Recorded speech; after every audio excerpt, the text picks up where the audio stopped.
Bom pessoal, estamos aqui para dar continuidade nos nossos estudos e estamos agora entrando no nosso segundo conteúdo, que é Jogos Olímpicos. Como todos sabem, 2020 é um ano de Olimpíada, mas devido a tudo isso que está acontecendo, pela primeira vez deixamos de realizar os Jogos no ano previsto. 2020 era ano de Olimpíada e era em Tóquio. Então, vamos dar continuidade nos conteúdos falando um pouquinho da história dos Jogos Olímpicos, ok? Preparei um vídeo muito legal para vocês, explicativo, espero que prestem muita atenção. Vamos passar pela história, como surgiu, o porquê desse nome, ok? E essa é só a primeira aula, vamos conhecer um pouquinho e tem muito mais nas próximas aulas. Fiquem com o vídeo, espero que gostem, já estamos de volta. Os Jogos Olímpicos modernos são disputados desde 1896. Foram organizados pelo Comitê Olímpico Internacional, fundado pelo Barão Pierre de Coubertin em 1894.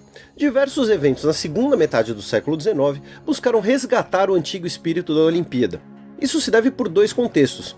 Primeiro, a independência da Grécia, em 1830, que se libertou do domínio turco.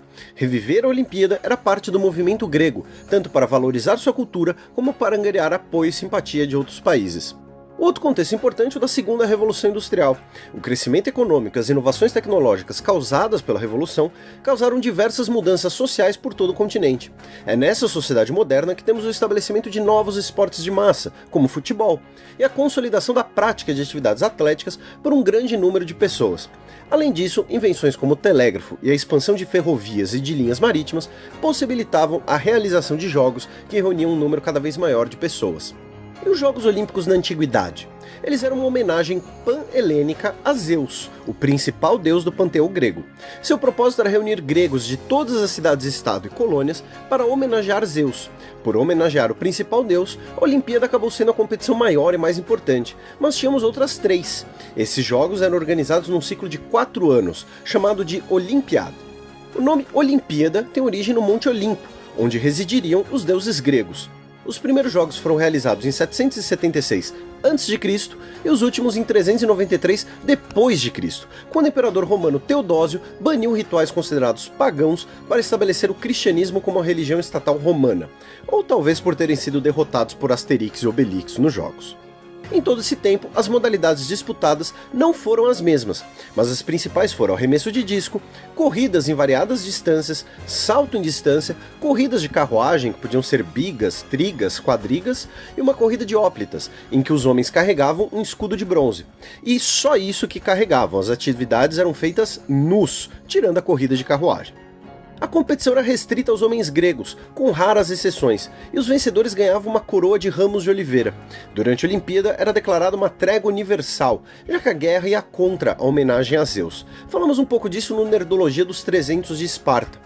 Os jogos reuniam diversos rituais, líderes e artistas. Eram sempre disputados na cidade de Olímpia, que hoje é um dos principais sítios arqueológicos do mundo. Para simbolizar essa ligação, os primeiros jogos da modernidade foram em Atenas, capital da Grécia, reunindo 14 países, 241 atletas em 43 competições.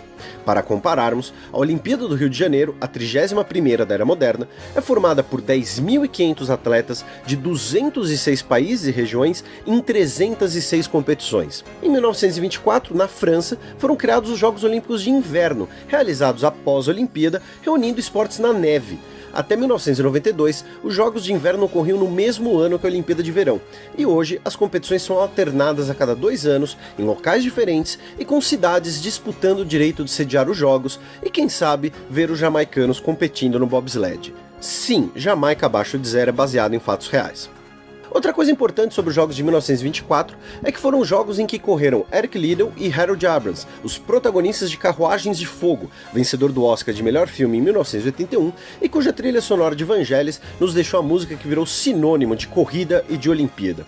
E também tivemos o nadador austríaco Johnny Weissmuller, que, além de ganhar várias medalhas de ouro, chamou a atenção de Hollywood pelo seu porte físico, e hoje é considerado o principal intérprete do Tarzan após 12 filmes no papel. Em 1960, tivemos a primeira Paralimpíada. Após a Segunda Guerra Mundial, ocorre um crescente número de competições para veteranos da guerra, muitas vezes mutilados durante o conflito. É nessa época que o basquete em cadeira de rodas foi inventado, por exemplo. Dessas competições tivemos a origem da Paralimpíada. Em 2008, em Pequim, temos também a primeira edição dos Jogos Olímpicos da Mente, que reúne xadrez e bridge, por exemplo. Como os antigos gregos não ganhavam bens materiais em suas competições, o espírito inicial da Olimpíada era de que os atletas não fossem profissionais. Essa é uma discussão que existe até hoje. Por exemplo, os boxeadores olímpicos ainda precisam ser amadores. Outro exemplo é que em 1960, o decatleta Rafer Johnson teve que recusar um papel no épico Spartacus. No basquete, os profissionais foram aceitos apenas em 1992, o que possibilitou um tal de Dream Team unindo os maiores craques do esporte que jogavam profissionalmente nos Estados Unidos. Esse espírito olímpico é simbolizado na medalha Pierre de Coubertin, que premia pessoas por excepcional espírito esportivo. Até hoje, apenas 19 atletas receberam essa medalha, sendo 3 póstumas. E um brasileiro já ganhou, o maratonista Vanderlei Cordeiro de Lima, que, em 2004, em Atenas, teve sua corrida interrompida por um maluco irlandês quando estava na liderança. Após o Papai Noel grego ajudá-lo a se soltar, ele continuou na corrida e ganhou a medalha de bronze. Ah, e a maratona não era uma das competições da antiguidade. Outro símbolo olímpico também é recente. No início da Olimpíada, uma pira é acesa com fogo simbolicamente carregado desde a Grécia por uma tocha. Uns caras que adoravam cerimônias com tochas que inventaram isso, os nazistas na Olimpíada de Berlim de 1936. A intenção era demonstrar uma ligação entre os valores supostamente superiores da antiguidade clássica com o novo Reich. Outro evento marcante da Olimpíada de Berlim foi o desempenho de Jesse Owens, atleta negro dos Estados Unidos, que ganhou 4 medalhas de ouro, tornando um símbolo da luta contra o racismo nos Estados Unidos e contra a ideia de uma raça ariana superior alemã. O documentário oficial de 1936, Olímpia, de Leni Riefenstahl, é considerado uma das mais importantes obras da história do cinema, com suas inovações de fotografia. As medalhas de Jesse Owens não são a única ligação entre as Olimpíadas e questões sociais e políticas, temos várias. Nos Jogos do México, em 1968, os atletas Tommy Smith e John Carlos, medalhistas dos 200 metros, fizeram o gesto dos Panteras Negras no pódio. Em 1980, na Olimpíada de Moscou, o polonês Kozakiewicz, do salto com vara, deu uma banana para o público soviético que o vaiava. Ele se tornou um herói na Polônia, na época uma ditadura de influência soviética.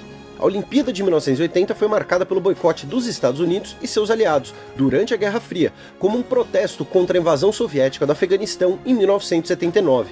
O troco foi dado em 1984, na Olimpíada de Los Angeles, quando a União Soviética e seus aliados boicotaram os Jogos alegando motivos de segurança e contra uma suposta exploração comercial dos Jogos, que foram os primeiros com patrocinadores oficiais, como o McDonald's. Outros boicotes menores ocorreram em 1956, 1964, 1976 e 1988.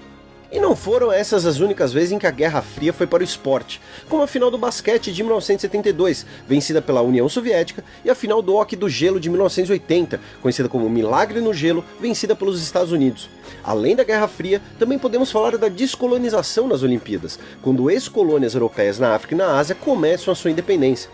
Temos a primeira medalha de ouro africana com a Bebe Bikila, da Etiópia, o único país africano que nunca foi colonizado, ganhando a Maratona de Roma em 1960, correndo descalço.